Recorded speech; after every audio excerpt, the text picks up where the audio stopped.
స్తోత్రం స్తోత్రం స్తోత్రం హల్లెలూయా. యేసయ్యా నీకు వందనాలు తండ్రి, ఆరాధనకు యోగ్యుడా నీకు వందనాలు. చేతులు పైకెత్తుదాం, రెండు చేతులు ఆకాశం వైపు చూపిస్తూ ఆరాధనకు యోగ్యుడా, అతి శ్రేష్ఠుడా, అతి సుందరుడా నీకు వందనాలు. మహిమకు పాత్రుడా నీకు వందనాలు. గనుడా నీకు స్తోత్రం. మా మధ్యలో ఉన్న దైవమా నీకు వందనాలు. హల్లెలూయా. ఆత్మస్వరూపి నీకు స్తోత్రం. అత్యున్నత సింహాసనం మీద ఆసీనుడా నీకు వందనాలయ్యా. హల్లెలూయా హల్లెలూయా హల్లెలూయా. ప్రార్థించండి ప్రార్థించండి హృదయపూర్వకంగా. దేవా నీకు వందనాలయ్యా. చేసిన మేలన్నిటిని బట్టి వందనాలయ్యా. దేవా నీకు స్తోత్రాలు. మా ప్రియ పరలోకపు తండ్రి, నీ ప్రియకుమారుడు మా రక్షకుడైన యేసుక్రీస్తు పరిశుద్ధ నామములో తండ్రి, నీ పునరుద్ధానపు ఆరాధన నాయనా నీ పాద సన్నిధిలో చేరి ఈ రీతిగా నీ నామాన్ని స్తుతించి కనపరిచి నిన్ను మాత్రమే ఆరాధించుకొని ఆడుడికి ఇచ్చిన సమయాన్ని బట్టి వందనాలు స్తోత్రాలు స్తోత్రాలు దేవా. అయా ఇటు దినం వచ్చాడు లేక నాయన ఎంతో మంది మా కళ్ళ ముందు మరణించినా కానీ అల్పులము అయోగ్యులము నాయనా, ఎందుకు పనికిరాని వారము తండ్రి, ఈ రీతిగా నాయన సజీవు లెక్కలో ఉంచి నీ పాద సన్నిధిలో చేర్చిన విధానాన్ని బట్టి వందనాలు స్తోత్రాలు స్తోత్రాలు దేవా. అయా గతించిన కాలంలో నాయన 7 నెలలు నాయన మా ముందు గడిచిపోయినా కానీ మాకు మాత్రం ఎటువంటి అపాయము ప్రమాదాలు లేకుండా నాయన నీ వాత్సల్య చేత నాయన నీ కృప చేత మమ్మల్ని సజీవులుగా 7 నెలలు కాచి కాపాడిన విధానాన్ని బట్టి వందనాలు స్తోత్రాలు స్తోత్రాలు. ఆశ్చర్య కార్యముల చేత మమ్మల్ని నింపుతున్నందుకు వందనాలు స్తోత్రాలు దేవా. ఎంతో ఆనందంగా నాయన 7 నెలలో గడిచిపోయినా నీ పాద సన్నిధిలో ఈ రీతిగా మేమందరము కలిసి నాయన ఆనందింపజేస్తున్నందుకు నీకే వందనాలు స్తోత్రాలు స్తోత్రాలు దేవా. పరిశుద్ధుడా నీకే వందనాలు స్తోత్రాలు స్తోత్రాలు. ప్రతిదినము నీ దాసుల ద్వారా మేము హెచ్చరించబడితేనే ఉన్నావు నాయనా, అయినా సరిపోదు కదా తండ్రి. నీ మాటలు ఎంత విన్నా కానీ సరిపోవయా. నీ మాటలలో నాయనా ఎంతో ఆత్మీయత ఉంది, ఎంతో పరమార్థం ఉంది నాయనా. నీ మాటల చేత మేము బలపరుస్తున్నందుకు వందనాలు స్తోత్రాలు స్తోత్రాలు. ఏదైనా ముందు నాయనా పరిశుద్ధ దినము, పవిత్ర దినము, ఈ రీతిగా నీ ప్రాచుర్యము చేత మమ్మను, నా కుటుంబాన్ని, నా సంఘాన్ని నాయన ఈ రీతిగా నీ పాద సన్నిధిలో చేర్చినందుకు వందనాలు స్తోత్రాలు దేవా. ఇంతవరకు పాటల ద్వారా నిన్ను మహింపరిచావు, నిన్ను ఆరాధించావు, నిన్ను గణపరిచాము తండ్రి. పాటల్లోని పరమార్థాలను మాకు తెలియజేసి మమ్మల్ని బలపరిచినందుకు వందనాలు స్తోత్రాలు స్తోత్రాలు తండ్రి. ఇదిగో నాయన ఈ సమయం ముందు నీ దాసుడు నిలబడుచుండగా నాయన నీ దాసుని ఆత్మాభిషేకంతో మాట్లాడేలాగానే నీ కృప దయచేయండి. నీ దాసుని దర్శించండి తండ్రి, నీకే వందనాలు స్తోత్రాలు. నీ దాసుని చిలువు చాటును మరుగుపరచండి అయ్యా, నీకే వందనాలు స్తోత్రాలు. నీ దాసుని ద్వారా ఏదైతే మాట్లాడబోచున్నారో ప్రతి మాటనైనా మేము వినుటకు చెవులను, గ్రహించుటకు హృదయాలను మాకు దయచేయమని ప్రార్థిస్తున్నాం. ఆయన ఈ దినము నాయన నీ పాద సన్నిధిలోకి ఖాళీ హృదయాలతో వచ్చి ఉండగానైనా నీ మాటలు మా హృదయంలో నింపుకొని ఆత్మాభిషేకంతో గ్రొమ్మలు చేరులాగానే కృపద ఇచ్చామని ప్రార్థిస్తున్నాము తండ్రి, నీకే వందనాలు స్తోత్రాలు దేవా. ఇదిగోనైనా మా ఈ వారంలో మా ముందుంచబడిన ప్రతి ఒక్క ప్రోగ్రాంలో మీరు ముందుగా ఉండండి, ప్రతి ఒక్క విషయంలో మీరు కృప దయచేయమని ప్రార్థిస్తున్నాము తండ్రి, నీకే వందనాలు స్తోత్రాలు. ఈ నెలంతటిలో నాయన మా కాలి నడక, హృదయ తలంపులు నాయన అన్ని వ్యర్థమైన ఆయన అన్ని పాపములే కనుక మమ్మల్ని దయతో క్షమించి నాయన నీ బలలో నాయన పవిత్రులుగా, పరిశుద్ధులుగా నాయన పాలు పొందుగా కొనుటకు నీ కృపద ఇచ్చేయమని ప్రార్థిస్తున్నాం. మేము పరిశుద్ధులు పరచండి, పవిత్రీకరించండి, పవిత్రులుగా మేము నాయన రక్తమాంసాలు తాగుటకు నాయన మీ కృపద ఇచ్చేయమని ప్రార్థిస్తున్నాం. ఇదిగో నాయన ఈ ఆరాధన ఆరంభం నుంచి చివరి వరకు మీరే అధ్యక్షత నడిపించి మీ కృపలో వర్ధిల్ల చేయమని యేసుక్రీస్తు పరిశుద్ధ నామములు అడిగి వేడుకొని ఆరాధిస్తున్నాను తండ్రి. ఆమేన్ ఆమేన్. దయచేసి అందరం కూర్చున్నాం.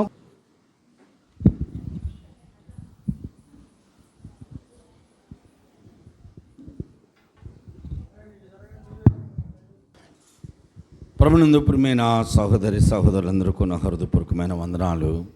సమయం 12 అవుతుంది. కొన్ని నిమిషాలు దేవుని వాక్యాన్ని జ్ఞాపకం చేసుకుందాం. ఈరోజు ప్రత్యేకమైనటువంటి ప్రోగ్రామ్స్ ఏమీ లేవు, యథావిధిగా ప్రోగ్రామ్స్ అన్నీ జరుగుతాయి. బైబిల్ చదువుకుందాం అండి. సమూయేలు మొదటి గ్రంథము సమూయేలు మొదటి గ్రంథము 14వ అధ్యాయము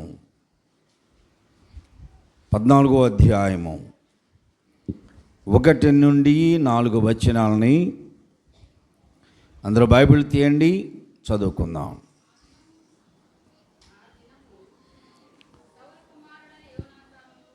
మొదటిసారి నేను చదువుతాను, తర్వాత మీరు చదవండి.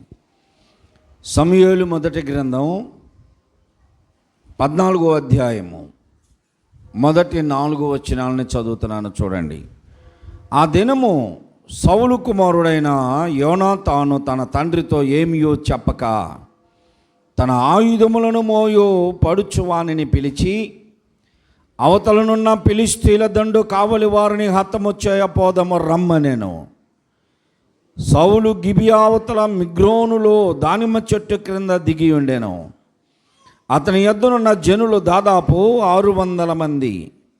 సిలుహులో యెహోవాకు యాజకుడగు ఏలీ యొక్క కుమారుడైన ఫినెహాసుకు పుట్టిన ఏకాబోదు యొక్క సహోదరుడైన అహిటూబునకు జననమైన అహియా ఏబోదు ధరించుకొని అక్కడ ఉండెను. యోనాతాను వెళ్ళిన సంగతి జనులకు తెలియక ఉండెను. యోనాతాను ఫిలిష్తీయుల దండు కావలి వారున్న స్థలమునకు చూసిన దారియగు కనుమల నడుమ యువతల ఒక సూదిగట్టును అవతల ఒక సూదిగట్టును ఉండెను. వాటిలో ఒక దాని పేరు బోషేను, రెండవ దాని పేరు సేనే. ప్రభునందు ప్రియమైన సహోదరి సహోదరులారా, చదవబడినటువంటి వాక్య భాగము మనం ఎన్నిసార్లు చదివినా ఇంకా అర్థం కాదు. ఎవరు బైబిల్ చూడబాకండి, వాక్యమేనండి. ఇక్కడ వృత్తాంతమంతా ఒక వివరణలో మీకు చెప్పేస్తా. సౌలు రాజుగా ఉన్న కాలంలో ఫిలిష్తీయులు సౌలు మీదకి, రాజ్యం మీదకి యుద్ధమునకు వచ్చారు. యుద్ధమునకు వచ్చినప్పుడు సౌలు దగ్గర మహాయోధులు 600 మంది పైనే ఉన్నారు. తన కుమారుడైనటువంటి యోనాతాను ఉన్నారు. సౌలు ఫిలిష్తీయులకు భయపడుతూ ఉన్నాడు. ఫిలిష్తీయులు బలము కలిగిన వారు. సౌలు దగ్గర ఉన్నటువంటి 600 మంది పైన యోధులు, యుద్ధవీరులు, నైపుణ్యత కలిగిన వారు. అయినను సౌలు ఫిలిష్తీయులకు భయపడుతున్నటువంటి సందర్భం. అలాగున కొన్ని దినములు వారు వేసి చూస్తూ ఉన్న సమయంలో సౌలు కుమారుడైనటువంటి యోనాతాను తన ఆయుధములు మోయు వానితో అంటున్నాడు, రే అబ్బాయ్, వీళ్ళందరూ ఇలాగనే ఉంటారు, వాళ్ళు అక్కడే ఉంటారు, వీళ్ళు ఇక్కడే ఉంటారు. మా నాన్నగారికి తెలియకుండా, సైన్యానికి తెలియకుండా మనము వెళ్ళి వారిని ఎదిరించి ఓడించి జయము పొంది తిరిగి వద్దాం, వస్తావా అన్నాడు. అప్పుడు ఆయుధములు మోయేవాడు యోనాతానుతో అంటున్నాడు, అయ్యా, నీ మనస్సులో ఏముందో, నీవేమనుకుంటున్నావో, దేవుని చిత్త ప్రకారం నువ్వేది చేయాలనుకుంటున్నావో అది చేయడానికి నువ్వు సిద్ధంగా ఉంటే నీ వెనక నేను రావడానికి సిద్ధంగా ఉన్నాను, పదా వెళదాం అని బయలుదేరారు. ఇశ్రాయేలుల సైన్యమంతా సౌలుతో కలిపి అందరూ ఒక ప్రక్కన ఉన్నారు గిబియాలో. ఫిలిష్తీయులందరూ ఒకవైపున ఉన్నారు. ఎవరికి తెలియకుండా యోనాతాను తన ఆయుధములు మోయువారు ఇద్దరును తండ్రి సైన్యములో నుండి ప్రక్కకు వచ్చారు. ఎవరికి తెలియకుండా ప్రక్కకు వచ్చారు. ప్రక్కకు వచ్చినటువంటి వారు ఎదుటి సైన్యమును చూస్తున్నారు. ఎంతమంది సైన్య వీరులు కలిగినటువంటి సౌలే ఫిలిష్తీయులకు భయపడుతూ ఉంటే యోనాతాను ఒక్కడే ధైర్యముగా ప్రక్కకు వచ్చాడు. రోషము తన హృదయములో రేగుతూ ఉంది. దేవుని ఆత్మ యోనాతానును ప్రేరేపిస్తూ ఉంది. శత్రువులను చూస్తూ ఎంతకాలం ఇలా ఉండాలి, శత్రువుల మీద జయమును కలిగించేవాడు దేవుడు అని అతను మరో మాట అంటున్నాడు. తన దాసునితో అంటున్నాడు, ఆయుధములు మోయువానితో ఏమంటున్నాడో తెలుసా? చూడండి 4వ వచనంలో, ఈ సున్నతి లేని వారి దండు కాపురుల మీదకు పోదుము రమ్ము, యెహోవా మన కార్యమును సాగించునేమో, అనేకుల చేతనైనను కొద్ది మంది చేతనైనను రక్షించుటకు యెహోవాకు అడ్డమా అని తన ఆయుధములు మోయి వానితో అంటున్నాడు. ప్రభునందు ప్రియమైన సహోదరి సహోదరులారా, యోనాతానులో ఉన్నటువంటి ధైర్యము, యోనాతాను దేవుని రక్షణ కాపుదల ఎరిగినటువంటి వాడు, దేవుని గుణమును తెలిసినటువంటి వారై ఉండాలి. యోనాతాను దేవుని యొక్క గుణమును తెలిసిన వాడు. దేవుడు దావీదు గారిని గురించి ఒక మాట అన్నాడు, మంచి మాట. దావీదు నాకు హృదయానుసారుడు అన్నాడు. కాబట్టి దావీదు దేవుని హృదయానుసారుడు కాబట్టి యోనాతాను దేవుని హృదయమును ఎరిగినవాడు గనక దావీదును గుర్తించి దావీదుతో ఆయన స్నేహము చేశాడు. దేవునికి స్తోత్రం. దేవుని పిల్లలతో సహవాసం చేయడం, దేవుని పిల్లలు ఎప్పుడూ కూడా ఆత్మానుసారముగా బ్రతికేటువంటి వారిని గుర్తించడం, దేవుని పిల్లలు ఎప్పుడూ కూడా దేవునితో కలిసి శత్రువుని జయించాలి, సాతాను జయించాలని ఆలోచన కలిగి ఉంటారు ఎప్పుడూ కూడా. ఇక్కడ చదివినటువంటి భాగంలో యోనాతాను అంటున్నాడు, రే బాయ్ వెళ్దామా అంటే తన దాసుడు అన్నాడు, అయ్యా నీ ఇష్టం. ఇప్పుడు యోనాతాను అంటున్నాడు, దేవుడు మనకు జయమును కలిగించాలని అనుకుంటే ఒక్కరి చేతనైనా జయమును కలిగిస్తాడు అన్నాడు. దేవునికి స్తోత్రం. వాస్తవమే, దావీదు గారు 100 మంది సైన్యం నిలబడినటువంటి ఆ ఫిలిష్తీయులు అనేక మంది అక్కడుంటే గొలియాతు ధిక్కరించి దేవుడైన యెహోవాను దూషిస్తూ ఉన్న సందర్భంలో 1000 మంది అక్కడ ఉన్నారు. ఎవరు ఎదిరించలేకపోయాడు. దావీదు బాలుడయ్యుండి ఒక్కడే అతన్ని చంపడానికి పూనుకున్నాడు. సన్నత లేని ఫిలిష్తీయుడు అన్నాడు, వీడెంత నా దృష్టిలో, దేవుడు వానిని నాకు అప్పగిస్తాడు అని రోషము పూని అతడు దేవుని నామమును వెళ్ళి గొలియాతును చంపాడు.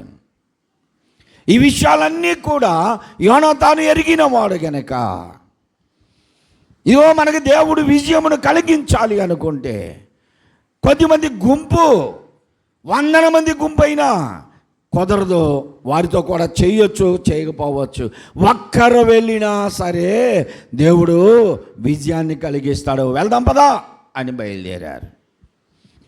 ప్రభునందు ప్రియమైన సహోదరి సహోదరులారా, ఇది అక్కడ జరిగినటువంటి స్టోరీ. ఇప్పుడు వివరణలోనికి వెళదాం.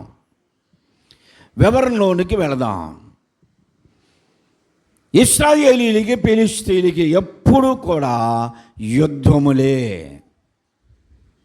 ఫిలిష్తీయులు శత్రువులు ఎవరికి?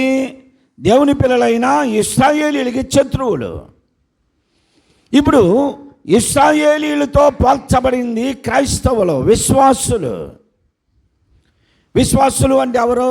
ఏ పేటలో ఉంటారు వాళ్ళు? ఏ పేటలో? మా స్తంభాల గారులో మాత్రం లేరయ్యా అంటారా? ఉన్నారు, ఇక్కడ కూడా ఉన్నారు. ఎక్కడికి వెళ్ళినా కానీ చాలామంది అంటారు మా పేట బలే చెడిపోయిందండి అంటారు. నేను ఒక పాస్టర్ గారు చెప్తున్నాను, మా పేట అసలు మా ప్రాంతం అంతా సొదొమ గుమారండి అన్నాడు. అంతలెక్క అంతే ఉన్నారు. ఒక పేటలోనే లేరు, ఒక ఊరిలోనే లేరు.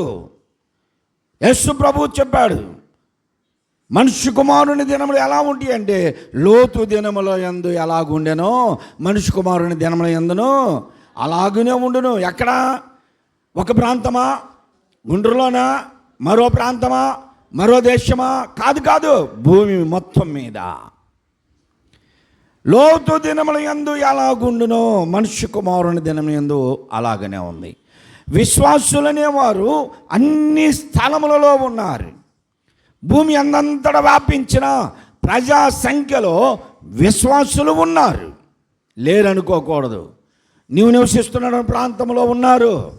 నువ్వు వెళుతున్నటువంటి సంఘములో కూడా నిజమైనటువంటి విశ్వాసులు, ఆత్మీయ పోరాటము చేయగలిగినటువంటి విశ్వాసులు, నమ్మకమైనటువంటి దేవుని పిల్లలు ప్రతి సంఘములో ఉన్నారు. దేవునికి స్తోత్రం చెప్పు. ఎక్కడా లేరు అనుకోవద్దు. నీ మనస్సు మంచిది కాదు, నీ స్వభావం మంచిది కాదు, నీ నడకలు మంచివి కాదు, అందరూ అలాగనే ఉన్నారులే అనుకోవద్దు. చాలామంది ఉన్నారు, నీ సంఘంలో ఉన్నారు, నీ గ్రామంలో ఉన్నారు, కొన్ని కుటుంబాల్లో కూడా నిజమైన నమ్మకమైన విశ్వాసులు ఉన్నారు, దేవుని కొరకు ప్రయాసపడేవారు. ఇదిగో ఫిలిష్తీయులు ఒక దండుగా చేరారు. ఎవరిని కొట్టాలని? ఇశ్రాయేలీయులను కొట్టాలని. విశ్వాసులు ఇశ్రాయేలీయులకు పోల్చబడితే ఫిలిష్తీయులు శత్రు సైన్యమునకు పోల్చబడింది. ఇప్పుడు విశ్వాసులు మీరైతే మీకు శత్రులు ఎవరు? ఇంకెవరండి? మా అత్తయ్యనే నాకు శత్రువు అంటది కోడలు అంటది. అత్త అంటది మాకు శత్రువులు ఎవరు లేరయ్యా, మా ఇంట్లోనే ఉన్నారు పాస్టర్ గారు అంటది. ఎవరంటే ఇద్దరు కోడళ్ళు అయ్యా. వీళ్ళంతా శత్రువులు కాదు, వీళ్ళంతా ఆర్థికపరమైన ఇబ్బందుల్లో ఉన్నవాళ్ళు కాబట్టి శత్రుత్వం కలిగి ఉంటారు. నీకు శత్రువు నీ పేటల వాళ్ళు, నీ మీద నిందలు మోపిన వారు, లేకపోతే నీతో తగానాడేవారు నీ కుటుంబంలో వారు కాదు నీకు శత్రువులు. అసలైనటువంటి శత్రు విశ్వాసికి ఎవరు అంటే అపవాది. ఎఫెసీ పత్రికలో అంటాడు పౌలు భక్తుడు, మనం పోరాడునది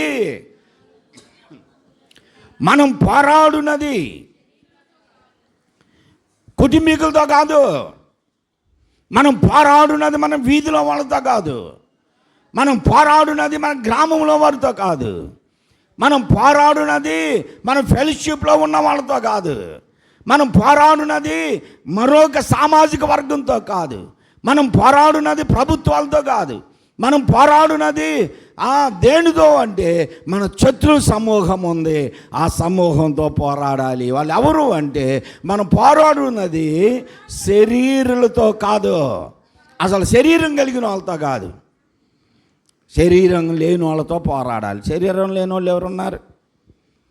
శరీరం లేని వాళ్ళు ఎవరు? శరీరం లేని వాళ్ళు ఎవరు? దురాత్మ శక్తులు, అంధకార శగడ శక్తులు. ఆకాశ మండలమందున్న అంధకార శగడ శక్తులతో నువ్వు పోరాడాలి. శరీరము లేని దెయ్యములో వాళ్ళే మనకి శత్రువులు. నిజమేనయ్యా, మొన్న దెయ్యం నా గుండెల మీద దొక్కుతుందయ్యా అంటారు. దెయ్యాలు గుండెల మీద దొక్కటం, లేకపోతే ఎల్ల పక్కన ఎవరో చచ్చిపోతే వాళ్ళు వచ్చి నీ ఇంట్లో కూర్చున్నారంటాం, వాకిటి ముందు కనపడ్డారంటాం. ఎవరో చనిపోతే మన పక్క గదిలో చనిపోయి కోడిని కోసుకోమన్నారయ్యా, మేఘను కొయ్యమన్నారయ్యా, లేకపోతే మంత్రాలు చేయమన్నారు, అంతరాలు కట్టమన్నారు అని చెప్పుకుంటూ తిరుగుతారు. చూసారా? వీళ్ళంతా నామకార్థపు క్రైస్తవులు, నామకార్థపు విశ్వాసులు. వీళ్ళు విశ్వాసులని మాత్రమే పేరు.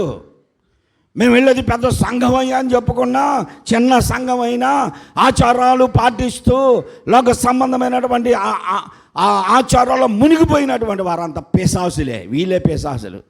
ఎవరు? అంధకార సంబంధమైన దుష్టశక్తులు కాదు. ఇంట్లో ఎవరో చచ్చిపోయారని అందరూ బయలుదేరి బ్యాగులు పట్టుకొని ఇంకా టైం కాలేదు ఉండి బయట చూడండి అందరూ ఉన్నారా? ఉన్నారు. ఎప్పుడు వెళ్దాం? అందరూ ఎవరు చూడకుండా ఉన్నప్పుడు అప్పుడు బయలుదేరి వెళ్దాం. ఎక్కడికంట? వీళ్ళు నిద్ర చేయకపోతానంట, చచ్చిపోయిన ఆమె వచ్చే ఇంటి ముందు కూర్చుంటుందంట. పెద్ద పెద్ద విశ్వాసులు. మళ్ళీ నువ్వే ఒక పెద్ద పిశాసివి. అనాచారాలు చేస్తూ దేవుని వాక్యాన్ని పాటించకుండా ఇంట్లో ఎవరో చచ్చిపోయారని నిద్రలు చేయటం, లేకపోతే ఏదో నీవు లోక సంబంధమైన కార్యాలు చేస్తూ ఉంటే నీవే పిశాసివి. అసలు నీ మనసులోనే ఉందా? నీ మనసులో అసలు లోకంతో పోరాడే ఆత్మీయంగా ఆధ్యాత్మికంగా ఉందామనేటువంటి విషయం ఉందా? నువ్వు పోరాడున్నది శరీరులతో కాదు. అంధకారం ముందు సంచరించు చీకటి శక్తులు, చీకటి శక్తులు ఎవరు అంటే సామాన్యమైనవి కావండు. ఈ దురాత్మ శక్తులు కూడా సామాన్యమైనవి కాదు. ఒకరికి దెయ్యం మొదలు కూడా దానికి ప్రార్థన చేస్తుంటే పక్కన వాళ్ళు చెబుతూ ఉంటారు, అది గడ్డు సైతానండి, సంవత్సరం నుంచి వదలలేదండి మా అమ్మాయిని. అంటే మీ అమ్మాయే వదలలేదు అసలు దాన్ని. సైతాన్ని మీ అమ్మాయి వదలటం కాదు, మీ అమ్మాయే సైతాన్ని వదలట్లా. ఎందుకు వదలట్లా? ప్రార్థనకు వచ్చినా ఒక అమ్మాయి చర్చిలో కూర్చొని సెల్ఫీ తీస్తుందట. ప్రార్థనలో సెల్ఫీ తీస్తుంది, సెల్ఫీ తీసి పంపిస్తుంది. ఎక్కడికి పంపిస్తుందో మనకు తెలియదమ్మా, మీకు తెలిసామో కానీ నాకు తెలియదు. ఎక్కడ కూర్చున్న రీల్స్ అంట. ఇంతకుముందు టిక్టాక్లు, ఇప్పుడు రీల్స్. మందిరాల్లో కూర్చున్నా, నడుస్తున్నా, దారిని వెళుతున్నా, నీ బ్రతుకు మారట్లా. లోక సంబంధమైనటువంటి ఆశలు, లోక సంబంధమైనటువంటి తలంపులు, లోక సంబంధమైనటువంటి ఉద్దేశాలు కలిగి ఉన్నావు కనుక నీవే సైతాన్ని వదలట్లా. ఇంకా సైతాన్ని నేను వదిలేది ఎక్కడికి వెళ్ళినా సరే. గడ్డు సైతానులతో మనం పోరాడేది ఎవరితో? ప్రధానులతో. మన దేశ ప్రధాని ఎంత జ్ఞానం కలిగిన వాడో తెలుసా? దేశ విదేశాల్లో పేరు తెచ్చుకుంటున్నాడు. మరి దురాత్మ శక్తులు కూడా ప్రధానులు ఉన్నారు, మినిస్టర్లు ఉన్నారు, మంత్రులు, ముఖ్యమంత్రులు, ప్రధానులు వారు కూడా ఉన్నారు.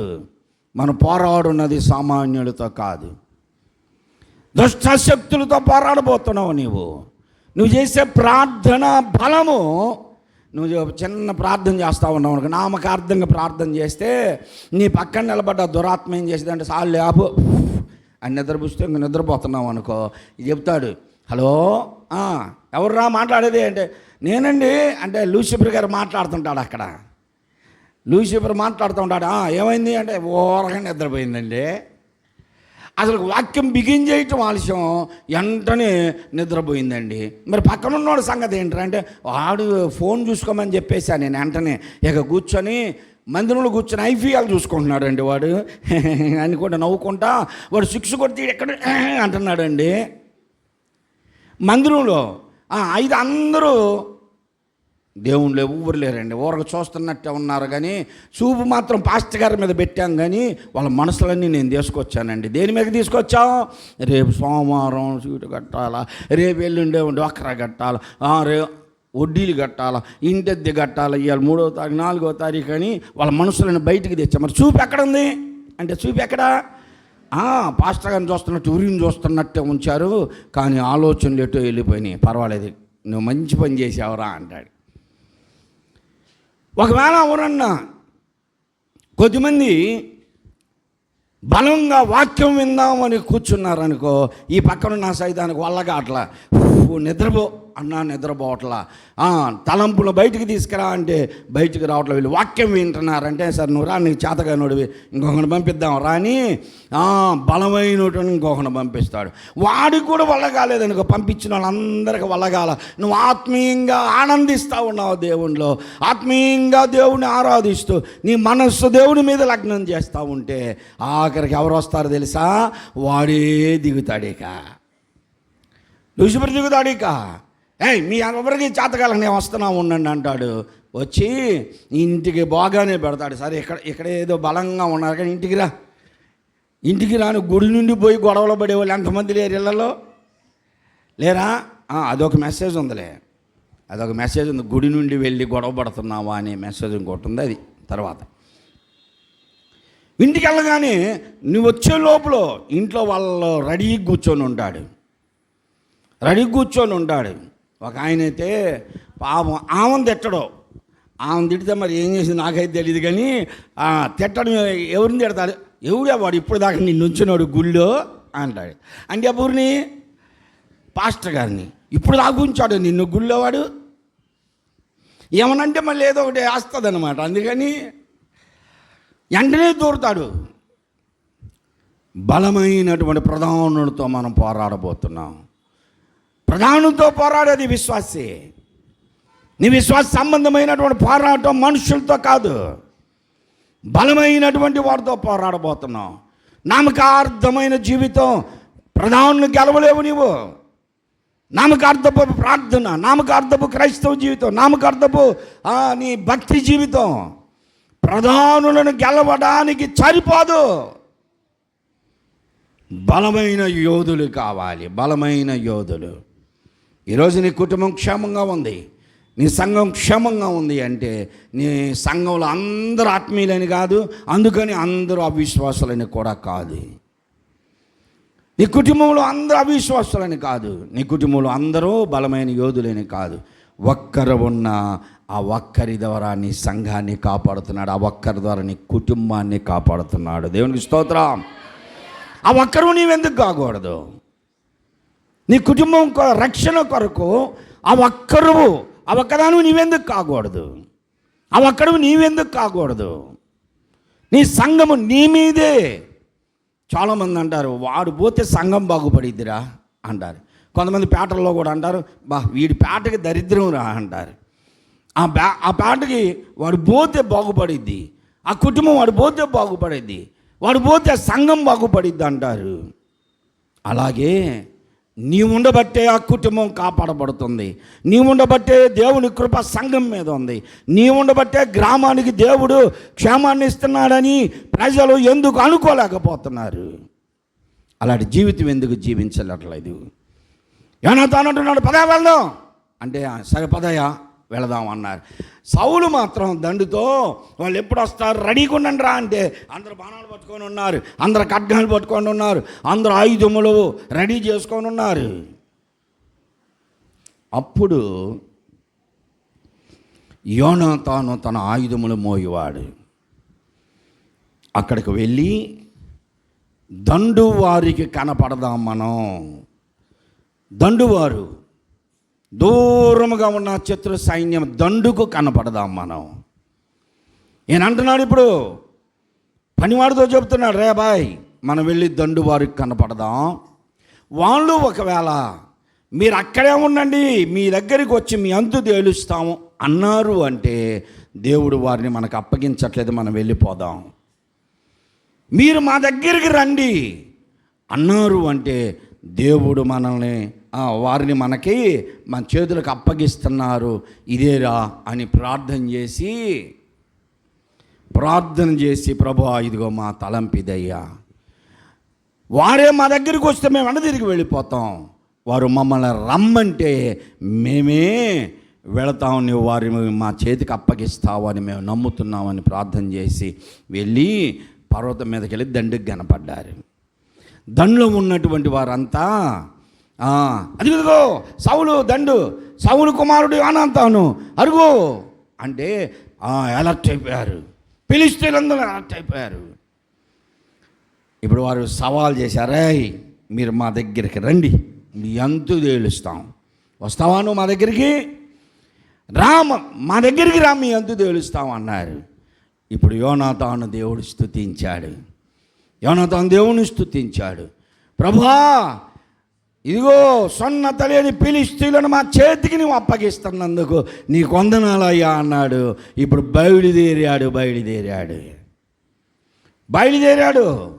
బయలుదేరిన స్థలములో 2 కొండలున్నాయి. దేవుని స్తోత్రం చెప్పండి. 2 కొండలున్నాయి. అందులో ఒక కొండ పేరు ఏంటి బోసేను, ఒక కొండ పేరు బోసేను, ఒక కొండ పేరు సేనా. బోసేను అనగా కాంతి గలది, మహిమ కలిగినది, ఉత్తరమున ఉన్న కొండ. ఇప్పుడు మీరు ఏ దిక్కును తిరిగి కూర్చున్నారు చెప్పండి, మీరు ఏ దిక్కును తిరిగి కూర్చున్నారు? ఇవి కూడా తెలియదా? ఇది కూడా తెలియదా? లేకపోతే ఎరువు చూపులు వేసుకొని నేను చెప్పినట్టు ఇంటర్నెట్ యాక్షన్ చేస్తున్నారా? నేనే దిక్కు తిరిగా, తూర్పు తిరిగి దండం పెట్టంటారుగా. ఇప్పుడు నేను తూర్పు తిరిగే దండం పెడుతున్నా. నేను తూర్పు తిరిగానంటే మీరేడు తిరిగారు? పరమటి వైపు తిరిగారు. మీకు కుడి చేతి వైపున ఏ దిక్కు ఉంది? ఇది మీ జ్ఞానం. మీకు కుడి వైపున అంటే నాకు ఎడమ వైపున ఉత్తర దిక్కు, అది దక్షిణము. ఇదివరకు మాకు చెప్పిన పాఠాల్లో ఈ దిక్కులు కనుక్కోవటం ఎలాగంటే, నీ దిక్కు నా దగ్గర చెప్పుకో అందరూ ఇప్పుడు మీలాగా. ఉదయాన్నే లేచి సూర్యుడు వైపు నీ ముఖం పెట్టి 2 చేతులు జాసు, నీ ముందున్నది తూర్పు, వెనుకుంది పరమట, నీ ఎడమ చేతి వైపు ఉంది ఉత్తరం, దక్షిణం వైపు ఉంది, కుడి చేతి వైపున ఉంది దక్షిణం అని చెబుతారు. అందుకే దేవుడు కూడా నా దక్షిణ హస్తముతో నేను మీకు సహాయం చేస్తాను అంటుంటాడు. అలా చెప్పేవాళ్ళు. ఉత్తరమున ఉన్న కొండ పేరు బోషేను. బోషేను అనగా కాంతి కలిగింది, మహిమ కలిగింది, కాంతి కలిగినటువంటి పర్వతం అది బోషేను. దక్షిణ వైపున ఉన్నటువంటి కొండ పేరు సేన అనగా ముళ్ళుతో నింపబడింది. అది ముళ్ళ కంచ అనే అర్థం వచ్చేటట్టు ఆ కొండ ఉంది.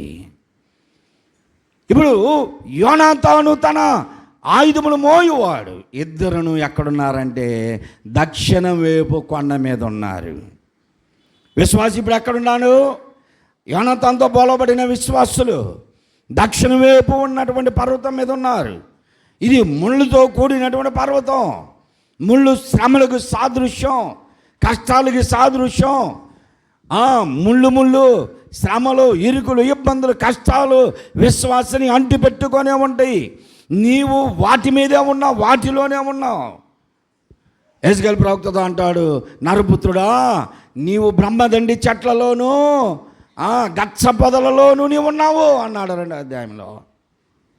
బ్రహ్మదండి చెట్ల మధ్య ఉన్నావు, గచ్చ పొదలలో ఉన్నావు, అయినను నీవు వారికి భయపడొద్దు అంటాడు. అంటే అలాంటి స్వభావం కలిగిన మనుషుల మధ్యలో ఉన్నావని, నువ్వు భయపడొద్దు అన్నాడు యెహెజ్కేలు ప్రవక్తతో. ఇప్పుడు విశ్వాసి ఎప్పుడూ కూడా శ్రమల మధ్య ఉండాలి. విశ్వాసి బ్రతికినంత కాలం కష్టాల మధ్యలోనే ఉండాలి. చాలామంది అంటారు, నీ దుఃఖ దినములు సమాప్తమైని నీ కన్నీరు చూసి దేవుడు విడిపించాడు అంటాడు. మనం బ్రతికున్నంత కాలం, ఇక్కడ ఉన్నంత కాలము మనము పోరాటంలోనే ఉంటాం. మనకి ఎప్పుడు ఆనందం ఉంది? ఇంకా పోరాటములోనే సంతోషించాలి. నాకు బాధలు వద్దయ్యా, శ్రమలు వద్దయ్యా, కష్టాలు వద్దయ్యా అని ఏ విశ్వాసి ప్రార్థన చేసిన వారు విశ్వాసంలో స్థిరపడలేరు. నీ కష్టాలు పోతాయి, శ్రమలు పోతాయి, నువ్వు దేవుణ్ణి విడిచిపెడతావు. నువ్వెప్పుడు కూడా విశ్వాసి అనే ఎవరైనా సరే కష్టాల్లో, శ్రమల్లో, బాధల్లో ఉన్నప్పుడే దేవుణ్ణి జ్ఞాపకం చేసుకొని దేవుని సన్నిధానంలో నువ్వు నిలకడగా ఉండగలవు. ఇప్పుడు యోనాతాను అంటున్నాడు, ఇప్పుడు దక్షిణ వైపు పర్వతం మీద ఉన్నాడు, వారికి కనపడ్డాడు. కనపడితే వారు అన్నారు, రా మా దగ్గరికి, నువ్వు మా దగ్గరికి రా అన్నారు. ఇప్పుడు వారు ఏం చేస్తున్నారో తెలుసా? ఆ దక్షిణ వైపు ముళ్ళతో నిండినటువంటి ఆ కొండ దిగి అవతలి కొండకి ఎక్కడానికి మధ్యలో లోయ ఉంది. అక్కడ 2 సూది మొనదేలినటువంటి గట్లు ఉన్నాయి. సూది మొనదేలినవి అదే ఇక్కడ మనం చదివాం కదా ఇందాక 14వ అధ్యాయం. ఇప్పుడు చదవండి, 4వ వచనం నుండి చదవండి.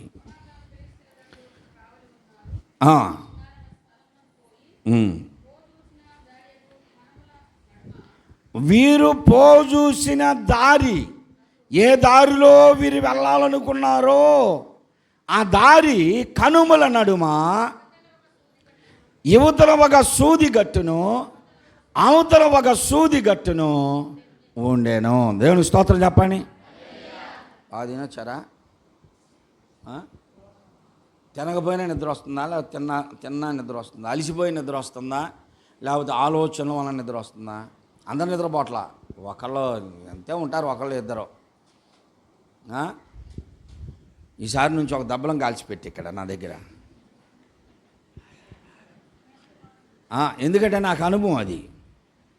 నాకు ఒక 7-8 సంవత్సరాల వయసు ఉన్నప్పుడు వారం రోజులు జ్వరం. అప్పట్లో టైఫాయిడ్లు, మలేరియాలు ఉంటాయిగా. వారం రోజులు జ్వరంతో నీరసించిపోయాను. అసలు మామూలుగానే ఆ రోజుల్లో నాకు 8 సంవత్సరాలు అంటే 50 సంవత్సరాల క్రితం కదా. సరైనటువంటి భోజనం ఉండదుగా, తిండి. జ్వరం వచ్చిందంటే నాన్ రొట్టె పెడతారు, అంతేనా? 4-5 రోజులు జ్వరం అనేసరికి ఇంకేమీ లేదు, బాగా నీరసంగా ఉన్నా, మైకంగా కళ్ళు తేలి ఆడుతున్నాయి, ఏం కనపడట్లా, ఏం మాట్లాడటానికి ఓపిక లేని ఆ సమయంలో వీళ్ళంతా ఏం చేశారు, అమ్మో పిల్లవాడికి జ్వరం వచ్చింది, సొరకాయలు వేయండి అన్నారు. జ్వరం వస్తే సొరకాయలు వేయటం అసలు, ఏదో ఇంజక్షన్ చేయాలి కదా. సరేనని చెప్పేసి స్తంభాల గారు నుంచి తోల షాపు దగ్గరికి మాంగాల మొత్తమ్మ గారిని పిలుచుకొచ్చారు. సూది ఒకటి గాలిసిపోయి, అప్పుడు బుడ్లు ఉన్నాయిగా, బుడ్డి బాగా కాల్చి నాకేం చేస్తారో నాకేం తెలియదు. ఒక్కసారి సొక్కా తీసి ఇక్కడ అంటించారు, ఇట్లా చర్రమని దెబ్బకి మెలుగు వచ్చేసింది. మళ్ళీ ఇంకా పోయిందాక ఇంక ఏడిపే వేసింది, వెంటనే చర్రమనేసరికి ఇంక మెలుగు, ఇంక దెబ్బకి జ్వరం వదిలింది. అట్లాగే ఇప్పుడు నిద్రపోయే వాళ్ళకి ఒక్కటి అంటిస్తే, సొరకేస్తే, మీరు వెనకొండ వాళ్ళు ఏం చేస్తారంటే ఆ ముసుగు ఎటు తీసి మెల్లిగా ఇట్లా కానండి, ఇది ఎక్కడ ఉంటే తీసుకొచ్చి అంటిద్దాం. ఇక లైఫ్లో నిద్రపోరు, చర్చిలో లైఫ్లో నిద్రపోరు. దేవుని స్తోత్రం చెప్పండి. ఈ దక్షిణం వైపు ఉన్నటువంటి కొండ మీద నుండి దిగి వారు లోయలోనికి దిగాలి. ఇటువైపు సూది మొనదేలిన కొండ, అటువైపు సూది మొనదేలిన కొండ ఎక్కాలి అంటే ఇప్పుడు ఫస్ట్ లోయలోనికి దిగారు. దిగి ఈ సూది మొనదేలినటువంటి గట్టు, ఈ గట్టు ఎక్కి అవతలకి దిగి మరలా ఇంకో సూది మొనదేలిన గట్టు ఎక్కి అప్పుడు ఆ పర్వతం ఎక్కాలి. శత్రువులను జయించడానికి యోనాతాను ఎంత కష్టపడ్డాడో. ఊరక వెళ్ళగానే వెంటనే జయము దొరకదు, విజయము పొందలేరు. యుద్ధం అంటే సామాన్యం కాదు. గాజాలో ఇప్పటికీ యుద్ధం జరుగుతూనే ఉన్నది. ఇశ్రాయేలీలు పాలస్తీనాలో యుద్ధం జరుగుతూనే ఉంది. జీవిత కాలమంతా పోరే. శత్రుదేశము, ఒక దేశం శత్రుదేశం ఉంటే వారు ఎప్పుడు అదను చూసి బాంబులు వేస్తూ ఉంటారు. ఇప్పుడు యోనాతాను కష్టపడి శ్రమతో క్రిందకి దిగాడు, కానీ ఎదురు సూది మోన తేలిన గట్టు దాటాలి. ఎంత ప్రయాస ఉందో తెలుసా? ప్రయాస లేకపోతే ఫలితం దొరకదు. చాలామందికి ఊరకనే కట్ల రావాలనుకుంటారు. కట్ల రావాలి, నేను పని చేయకూడదు, కష్టపడకూడదు, శ్రమ పడకూడదు, కానీ నాకు మాత్రం అన్నీ ఉండాలనుకుంటారు. ఎలా ఉంటే నీకు? కష్టపడాలి, శ్రమ పడాలి. ఏ విషయంలోనైనా సరే శ్రమతో కూడినటువంటి భోజనం చేసినప్పుడే ఆనందం. దేవుని స్తోత్రం. దైవికమైన పనిలో కూడా. అందుకనే పౌలు భక్తుడు అన్నాడు, ఏ రోజు నేను స్వార్థ ప్రకటించను ఆ దినమున శాపగ్రస్తుని అన్నాడు. అంటే సువార్త బోధిస్తేనే భోజనం చేయాలి. ఆ రోజు క్రీస్తుని గూర్చి నువ్వు ప్రకటిస్తేనే భోజనం చేయాలని సావుకుడు నిర్ణయించుకోవాలంట. శ్రమతో కూడినటువంటి పోరాటం. విశ్వాస జీవితంలో ఎప్పుడు నీకు శ్రమ ఉండాలి, కష్టం ఉండాలి. అది రాకపోతే నీ విశ్వాసంలో బలపడలేవు. ఏదో ఒక శ్రమ, అది శరీరంలో అనారోగ్యమా అయ్యుండొచ్చు, కుటుంబంలో ఆర్థికపరమైన ఇబ్బందులా అయ్యుండొచ్చు, నీకు ఇరుగు పొరుగు వారితో పోరాటమా అయ్యుండొచ్చు. నీ కుటుంబంలో నీ వ్యక్తిగతమైన జీవితం బలపడాలి, ఆత్మీయంగా ప్రభువులో ఉండాలి అంటే ఏదో ఒక శ్రమ ఉండాలి. యోనాతాను ఆ కొండ మీద నుంచి దిగి లోయలోనికి దిగాడు. లోతైన అనుభవాల్లోనికి రావాలా. విశ్వాసాత్మీయంగా ఎదగాలి అంటే లోతైన అనుభవాల్లోనికి రావాలి. దైవజనుడు మాసిలమ్మన్ గారు రాసినటువంటి ఒక పాట అదే, నడిపించు నానావా, అందులో లోతైన జలములలో లోబడుటకు నేర్పించు. లోతైనటువంటి అనుభవాల్లోనికి నీవు రావాలి అంటే లోబడే మనస్తత్వం రావాలి, లోబడే మనస్తత్వం కావాలి. లోబడరు ఎవరో, లోబడే మనస్తత్వం లేదు. సావుకుడు వాక్యం చదువుతుంటే విశ్వాసులకి ఈ వాక్యం మనం ఎప్పుడు వినదేగా, ఏముందిలే అని చెప్పేసి ముసుగేసుకొని కూర్చునేదాను ఒక ఉంది, కాలు ఇటు పెట్టుకుంటుంది, పెట్టేదాను గాజులు చూసుకుంటూ ఉంటుంది, ఈ దగ్గరకు మ్యాచ్ అయిందా లేదా. పట్టీలు చూసుకుంటూ ఉంటుంది. ఏలికి పెడతారు చూడు, వాటిని ఏమంటారు, మెట్లను తిప్పుకుంటూ ఉంటుంది. లూజ్ అయింది, సన్నగా అయినట్టున్నా, నేను లావుగా అయినట్టున్నానని ఈ చూసుకుంటూ ఉంటుంది. అన్నీ మ్యాచింగ్సే కావాలి. ఏ మ్యాచింగ్స్? చీర ఏ రంగు అయితే క్లిప్పులు అయ్యే ఉండాలా, పిన్ అదే ఉండాలా, తర్వాత గాజులు అయ్యే ఉండాలా, ఆఖరికి నెయిల్ పాలిష్ కూడా అదేనంట. రిమూవ్ వేయటం దేనికి అది వేసుకొని రావడం. లిప్స్టిక్ కూడా డ్రెస్కు తగ్గట్టే మ్యాచింగ్స్ అన్నీ. విశ్వాసులు ఎలా తయారైపోయారు? సావుకులు తక్కువ వాళ్ళు అనుకుంటున్నారా? ఒక సావుకుడు వాక్యం చదువుతుంటే మిగతా సావుకులు ఏం చేస్తారు? ఈ వాక్యం నాకు తెలిసిందేగా, నేను ఎన్నోసార్లు చెప్పాను, అంటే లెగిసిపోద్ది నాకు అని వీళ్ళు ఏం చేస్తుంటారు తెలుసా? మందిరాల్లో కూర్చొని వాక్యాలు వినకుండా ఫేస్బుక్లో ఓపెన్ చేస్తారు, వాట్సాప్లో ఓపెన్ చేస్తారు, ట్విట్టర్లో ఓపెన్ చేస్తారు, ఇంకేదేదో ఉంటాయి అన్నీ ఓపెన్ చేసి వాళ్ళకి మెసేజ్లు తిరుగు టపా కడతా ఉంటారు అనమాట. వాళ్ళు పంపించారు మనకి, మనం కూడా పంపిద్దామని వాట్సాప్లో have a good day, have a nice day, ఇలాగా ఇవి పెట్టేది. వాక్యాలు కూడా వీళ్ళు సొంత బైబిల్ చదివి పెట్టేవి కాదు, ఎవరియో వస్తాయి వాటికి వాళ్ళకి ఇంకొకరికి పార్సల్ చేస్తారు అంతే. మందిరంలో కూర్చొని సావుకులు పాస్టర్లు అనుకునే వాళ్ళందరూ ఎదుటి వారి ప్రసంగాన్ని వినరు. దీనులుగా తగ్గించుకునే గుణలక్షణం ఉండాలి ఎవరికైనా, విశ్వాసికైనా సావుకులకైనా. ఎదుటి వారు ఏం చెబుతున్నారో విని నేర్చుకునే మనస్తత్వం ఉండాలి.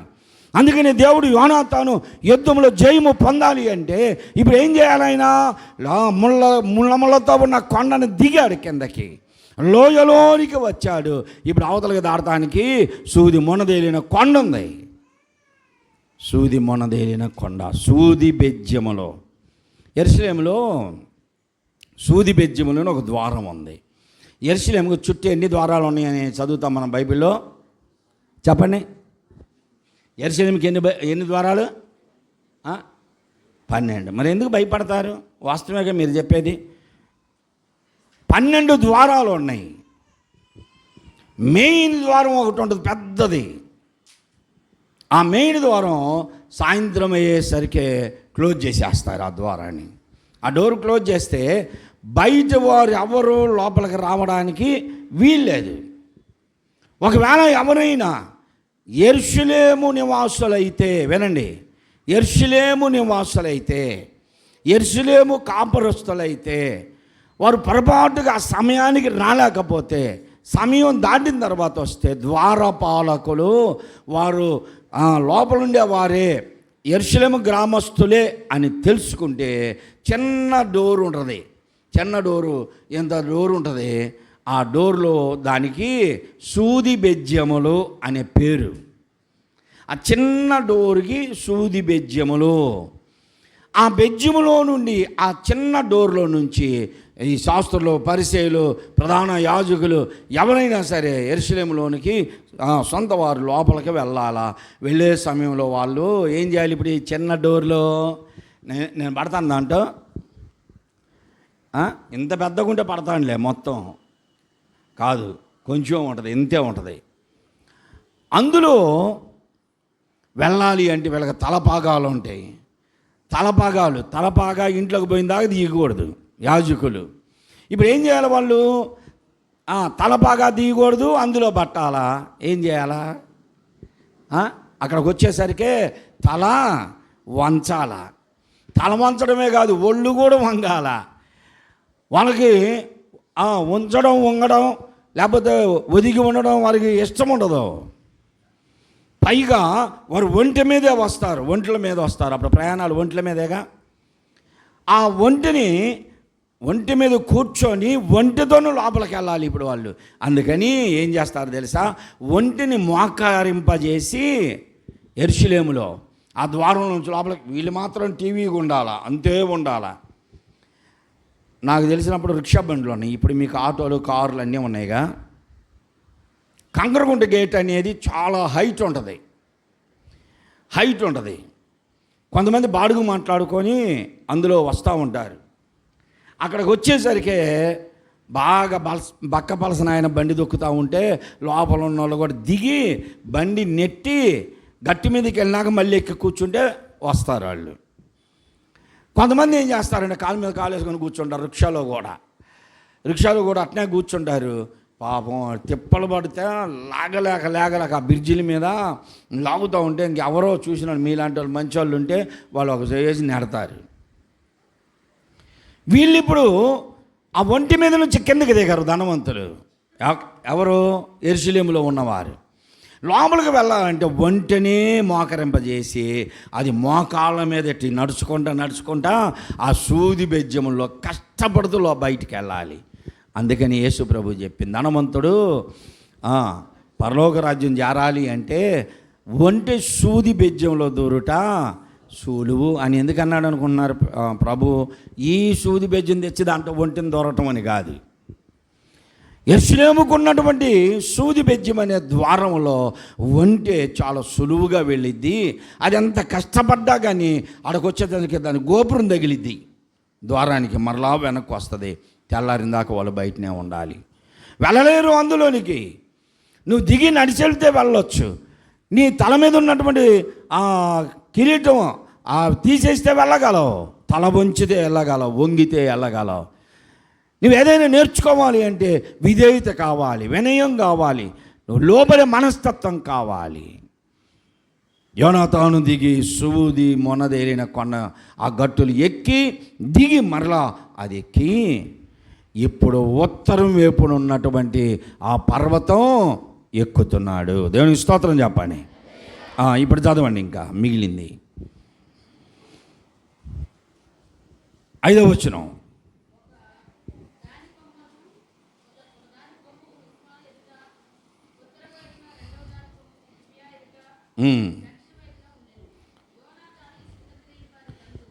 ఇప్పుడు ఆ 2 పర్వతాలను గురించి, 2 కొండలను గురించి వివరిస్తున్నాడు.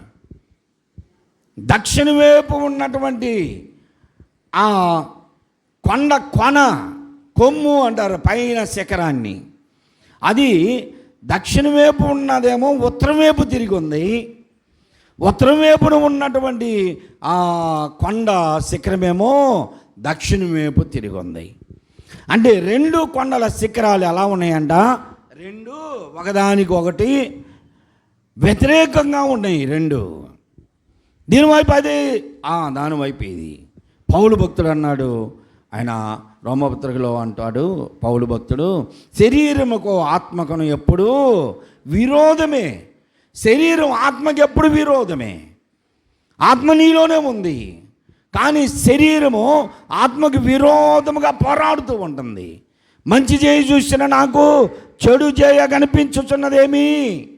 అయ్యో, చెడు చేస్తే నేను నాలో నివసించే పాపమే కానీ నేను కాదు అన్నాడు. అంటే పౌలు గారిలో కూడా ఈ శరీరం ఆత్మకు పోరాటం కలిగి ఉంది అని చెప్పాడు.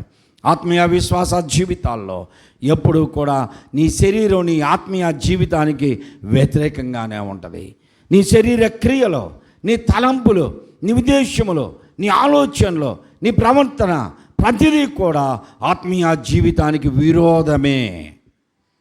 ఈ 2 పర్వత శిఖరాలు ఎదురెదురు ఉన్నాయి. ఈయన దిగి ఇప్పుడు ఉత్తరం వైపు ఉన్నటువంటి ఆ పర్వతం ఎక్కబోతూ ఉన్నాడు. మనందరికి బాగా తెలుసు, తూర్పు గాలి, ఉత్తరపు గాలి, పడమట గాలి, దక్షిణ గాలి, 4 దిక్కుల నుంచి గాలి వస్తే రైతులు వాటిని గుర్తిస్తారు. యేసుప్రభు కూడా చెప్పాడు, దక్షిణపు గాలి రాగా మీరు ఇదిగో మేఘములు పైకి వచ్చి వర్షం వస్తుంది అనుకుంటారు కదా, మీరు మేఘముల యొక్క ఆ తీరిని మీరు గమనించారు, కానీ ఆయన రాకటాన్ని గుర్తించలేరా అని అడుగుతూ ఉంటాడు. ఎప్పుడైనా సరే దక్షిణ వైపు నుండి గాలి వచ్చిందనుకోండి, దక్షిణ వైపు గాలి వేడి గాలి వస్తుంది. పడమట నుండి గాలి వస్తుంది, అది రోహిణిలో వస్తుంది. ఏప్రిల్ మే నెలలో పడమట గాలి, వడగాలి అంటారు దాన్ని. ఏ గాలి? బజ్జీలు గాలి కాదు. వడగాలి అంటే వేడి గాలి, ఆరోగ్యాన్ని పాడు చేసేది. తూర్పు గాలి వస్తుంది అంటే వర్షం కురుస్తుంది అనుకుంటారు, కానీ ఉత్తరపు గాలి వస్తే మనస్సుకు ప్రశాంతతనిస్తుంది, చల్లటి గాలి వస్తుంది. ఉత్తరపు గాలి కారణం ఏమిటి అంటే ఉత్తర దిక్కున మహారాజు సైన్యము, మహారాజు పట్టణం ఉంది, పరిశుద్ధ పర్వతం ఉంది. దేవుని స్తోత్రం. ఉత్తర దిక్కున దావీదు గారు కీర్తనలో రాస్తాడు, ఉత్తర దిక్కున పరిశుద్ధ పర్వతము, మహారాజు పట్టణం ఉత్తర దిక్కునుంది.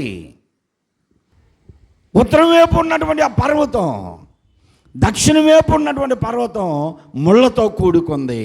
ఇప్పుడు ఉత్తరం వైపు ఉన్నటువంటి పర్వతం ముళ్ళు లేవు, దానికి పట్టుకోవడానికి వీలుగా ఉండదు.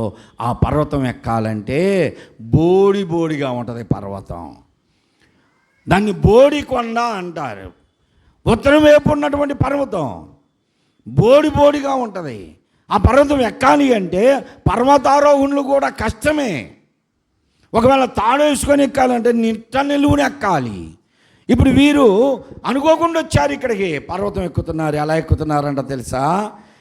క్రింద వచనాల్లో మనం చదివితే చూడండి, 13వ వచనం, ఇంకా ముందుకు రావాలి. మా యుద్ధకు రండి అని వారు చెప్పారు.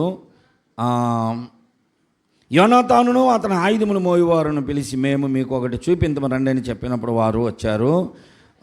యోనాతానును అతని ఆయుధములు మోయవాడును చేసిన మొదటి పైకి వారు పర్వతం ఎక్కే సమయంలో వారు ఎలా ఎక్కారో అనేదాన్ని 14-13వ వచనంలోనే, అతడును అతని వెనుక అతని ఆయుధములు మోయువాడును తమ చేతులతోనూ కాళ్ళతోనూ ప్రాకి ఎక్కిరి. ఎలా ఎక్కారంట? ఇప్పుడు ఆ ఉత్తర దిక్కున ఉన్నటువంటి ఆ పర్వతం ఎక్కాలి అంటే పట్టు దొరకదు.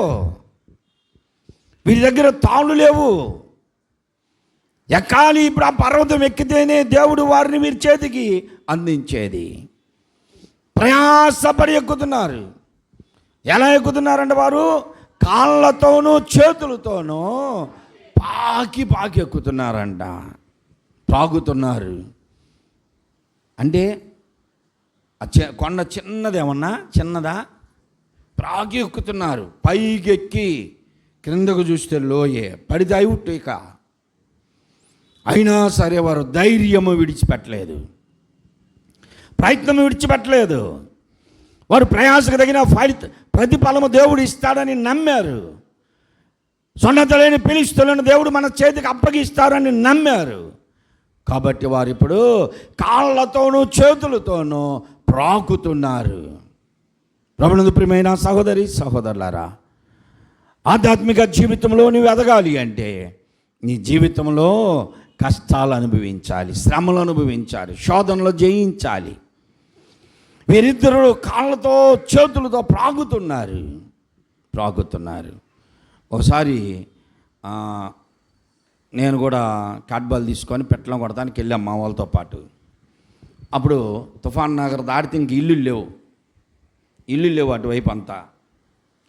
చెట్లు, తాటి చెట్లు ఏముంటాయి, జమ్మి చెట్లు, ఇవి.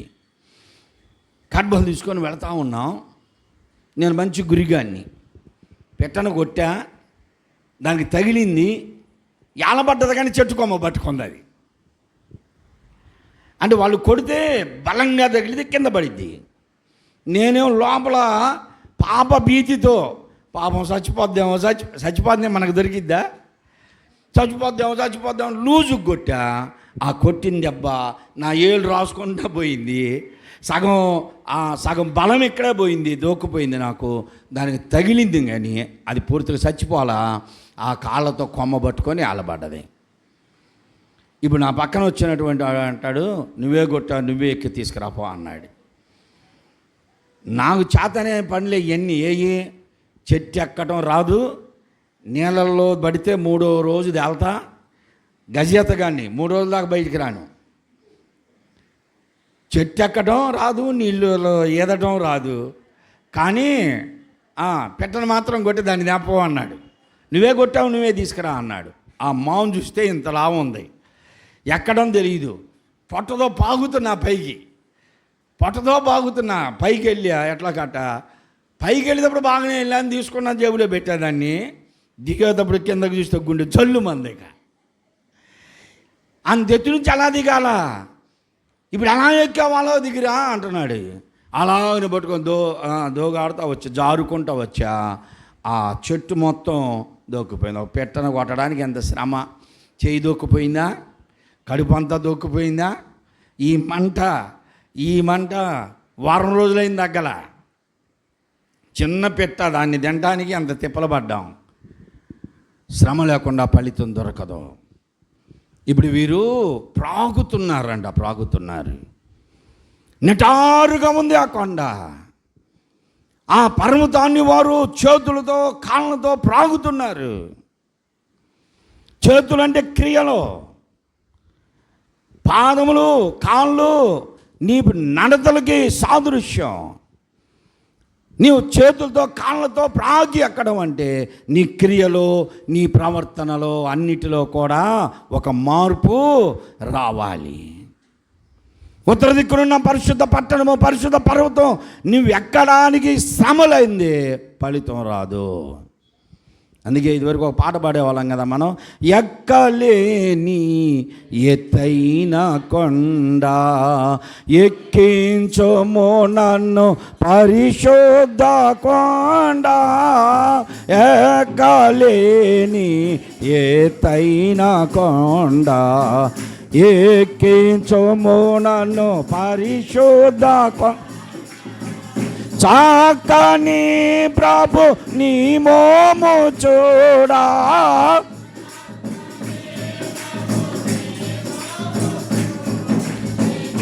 కేనే వెదకేను దేవా నాకొకసారి కనిపి,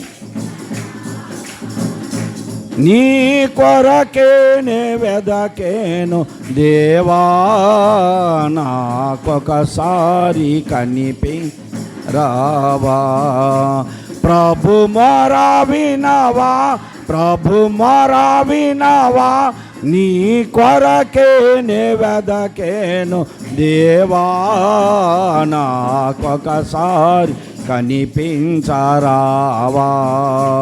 నీ కొరకేనే వెదకే దేవా నాకొకసారి.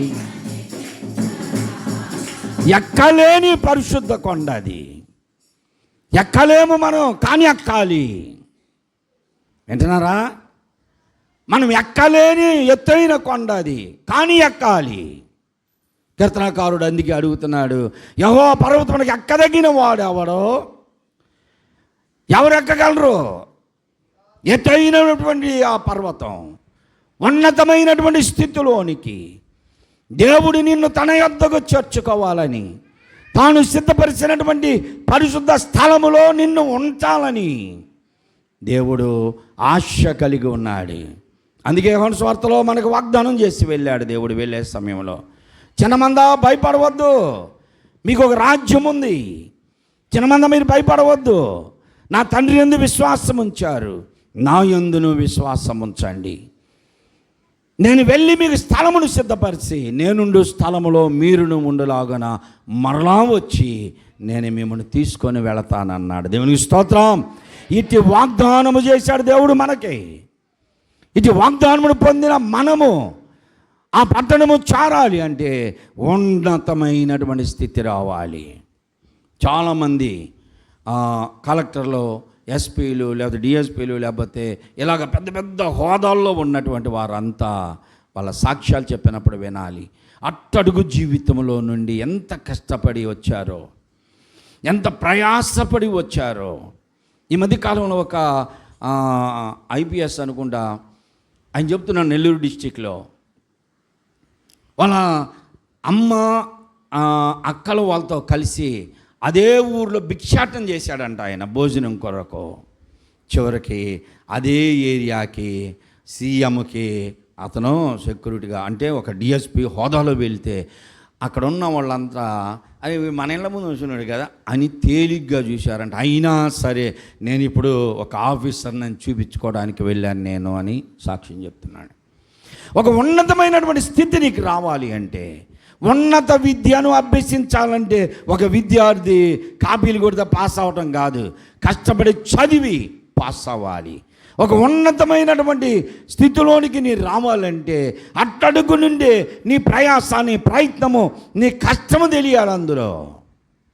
అందుకే నేను సంఘాల్లో ఇప్పుడు చెప్తా, నువ్వే స్థితిలో నుంచి వచ్చావో నీ పిల్లలకి తెలియాలి, నీ పిల్లలకి తెలియాలి. నేను ఎందుకు ఆ సాక్ష్యం చెప్తాను తెలిసి, ఎప్పుడు ఒక పూట భోజనము కొరకు నేను ప్రయాసపడ్డానని. ఎందుకు అంటే నా పిల్లలకి తెలియాలి. నేను పూరింట్లో నుండి వచ్చానని చెప్పేది ఎందుకు అంటే నా పిల్లలకి తెలియాలి. నడుచుకుంటూ కాలు కొట్టుకుంటూ నడుచుకుంటూ వెళ్ళానని తెలియటం కోసం. ఎందుకు అంటే నా పిల్లలు ఈరోజు మేము కారులో పుట్టాం, కారులో తిరిగామని అనుకోవటం కాదు. అట్టడుగు జీవితంలో నుండి నా తండ్రి కష్టముతో మమ్మల్ని పెంచాడనే విషయం వారికి తెలియటం కోసం. నీ పిల్లలకి తెలియకుండా పెంచబాకి. ఎప్పుడు చాలామంది పిల్లలు ఇప్పుడు అనుకుంటున్నారు మేము ఐశ్వర్యంలో పుట్టాము, ఐశ్వర్యంలో పెరిగాము అనుకుంటున్నారు. ఈరోజు నీ ఉన్న ఈ స్థితిలో నిన్ను ఉంచడానికి నీ తల్లిదండ్రి ఎన్ని పూటల పస్తులు ఉన్నారో నువ్వు చెప్పు నీ పిల్లలకి. ఒక 10 రూపాయల కొరకు ఎంత కష్టపడ్డారో నీ తల్లిదండ్రులే తెలుసుకో. యవనస్తురాలు చాలామంది వెనకటి జీవితాన్ని మర్చిపోతారు. వెనకటి జీవితం మర్చిపోయి, మా కాలంలో ఒక కథ ఉండేదిలే, ఒక ఆమె కిటికీల్లో అన్నం పెట్టుకొని తినేదంట. ఆ వంకర టెంకర కాయలు ఏంటి అని అడిగేదంట. అది అమ్ముకొని బతికిన ఆమె. చాలామంది మర్చిపోతున్నారు. నీ స్థితి ఏమిటో మర్చిపోతున్నావా సహోదరుడా? యవనస్తురాలు నిన్ను ఈ స్థితిలోనికి తీసుకురావడానికి, బీటెక్లు, ఎంటెక్లు, ఇంజనీరింగ్లు చేపించడానికి, మెడిసిన్ చేపించడానికి, నీవున్న ఈ స్థితిలో నిన్ను ఉంచడానికి నీ తల్లిదండ్రులు ఎంత కష్టపడి తెచ్చారో తెలుసా? ఇప్పటికీ తల్లిదండ్రులు ఆటోలు వేసేవాళ్ళు ఉన్నారు, ఇళ్లలో పనిచేసే వాళ్ళు ఉన్నారు. పిల్లలకి తెలుసా ఇది? పిల్లలు అడగగానే మమ్మీ నాకు ఒక 5,000 కావాలంట. 5,000 అంటే వాడికి అంత తేలిక. 5,000 అంటే వాడికి తేలిక. 500 కూడా మేము చూడాలి మా వయసులో. ఇప్పుడు ఈ కుర్రల వయసులో నీ పిల్లల్ని అంత పెంచుతున్నావు నువ్వు. రేపు నీకే వాళ్ళు వ్యతిరేకులు అవుతారు. అందుకే ఈ రోజున తల్లిదండ్రులను చూడకుండా పిల్లలంతా ఎందుకుంటున్నారంటే ఔశ్వర్యంగా ఫీల్ అవుతున్నారే. ముసలాళ్ళు మన ఇంట్లో ఎందుకు దగ్గుకుంటా చేసుకుంటా? పిల్లల్ని నీ కష్టం ఏమిటో నీకు తెలియాలి. నువ్వు కష్టపడకుండా ఉన్నత స్థితిలోనికి రాలేవు. విశ్వాస జీవితంలో కూడా ఈరోజు నేను సేవకునయ్యానంటే ఊరకనే దేవుడు నన్ను పిలిచాడనే మామూలుగా రాలా. ఎన్ని శ్రమలు అనుభవించాను, పరిచర్య చేశా సేవకుల దగ్గర. షారూన్ గారి తర్వాత నేనే సేవకుని దగ్గర పరిచర్య చేసింది. డ్రమ్ములు మోసాం, సాంబలు మోసాం. యుక్త వయసులోనికి వచ్చిన తర్వాత, యుక్త వయసులోనికి నువ్వు మేషం వచ్చింది. అప్పుడే నాకు లోకం కనపడే సమయంలో డ్రమ్ము కొట్టుకొని రోడ్డు మీద రమ్మన్నాడు మా నాన్న. ఎలా ఉంటుందండి సువార్త మనం చేసేది? వీధి సువార్త. రాని డ్రమ్ము దగ్గర ఇచ్చి కొట్టమంటే అటు నుంచి అమ్మాయిలు పోతున్నారు నాకు తెలిసిన వాళ్ళు. కొట్టగలమా? సిగ్గుపడుతున్నాం. అయినా సరే విడిచిపెట్టాలా. అది పరిచర్య. మట్టి గోడలు అలికాను నేను. మట్టి గోడలు అలికాను. ఇదిగో యోనాతాన్ దగ్గర ఉన్న ఆయుధాలు మోసి ఆయన గచ్చులు కడిగాం, తుడిచాం. అలా పరిచర్య చేస్తూ సావుకులలో బట్టలు ఉతికాను నేను. ట్రైనింగ్కి వెళ్ళినప్పుడు సావుకుల బట్టలు ఉతికాను, వాళ్ళ గచ్చులు తుడిచా నేను. వట్టి మాటలు కాదు, దేవుని మందిరంలో ఉండి చెప్తున్నా నేను. ఇలా పరిచర్య చేసి నేను సేవలోనికి వచ్చాను. సరాసరి దేవుడు నన్ను పిలిచాడని బైబిల్ తీసుకొని బతుకు తెరువు కోసం రాలా. ఎన్ని కష్టాలు అనుభవించామో. గంజి దాగి బ్రతికాను నేను. వారం రోజులు కూరన్నం ఎరగల. అలాంటి పరిస్థితుల్లో పస్తులుండి ఉపవాసాలతో బైబిల్ ట్రైనింగ్ చేశాను నేను. అందుకే ఈరోజు ఉన్నత స్థితిలో దేవుడు ఉంచగలిగాడు నన్ను. దేవునికి స్తోత్రం. ఉన్నత స్థితి రావడానికి నేను ఎన్ని కష్టాలు అనుభవించాను. పస్తులున్నాను, ఉపవాసాలతో జాగరణ చేశాను దేవుని సన్నిధానంలో. నీవు కూడా నీ స్థితి మారాలి అంటే నీ చేతులతో కాళ్ళతో ప్రాగో పైకి ఉన్నత స్థితిలోనికి రావడానికి. మగాళ్ళ ప్రార్థన అనుభవం ఉందా? యథార్థమైన చేతులు ఎత్తి దేవుని సన్నిధానం ప్రార్థన చేసే అనుభవం ఉందా? అబ్రహాం గారు వాక్యం చెబుతూ ఉన్నాడు తుఫాన్ 4వ లైన్లో. అందరూ లేచి నిలబడండి అన్నారు. అందరం లేచి నిలబడ్డాం. ఆరాధన పాట పాడుతున్నాడు. కళ్ళు మూసుకొని ఆరాధనలో ఉన్నాం. ముక్కులు ఏదే పొటములు పగిలిపోయేటట్టు వాసన అంటారు చేశారా, ముక్కులు పగిలిపోతున్నాయి, మందు వాసన వస్తుంది. కళ్ళు తెరిద్దామా, మళ్ళీ ఆయన ఏమంటుకుంటాడు. అలాగనే ఉండి ఎలాగన్నా సరే చూడాలని కళ్ళు తెరిస్తే నా పక్కన పచ్చి తాగుపోతాను అన్నమాట. ఆ పేటలో నాకు తెలుసు. ఆయన కూడా వచ్చే చేతులని ఆరాధన చేస్తున్నాడు.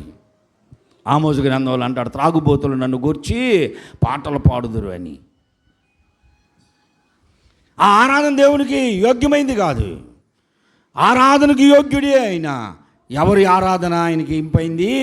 నీతిమంతుల ఆరాధన, పరిశుద్ధులు ఆరాధన. ఎవరు పడితే వాళ్ళు ఆరాధన చేస్తే కాదు.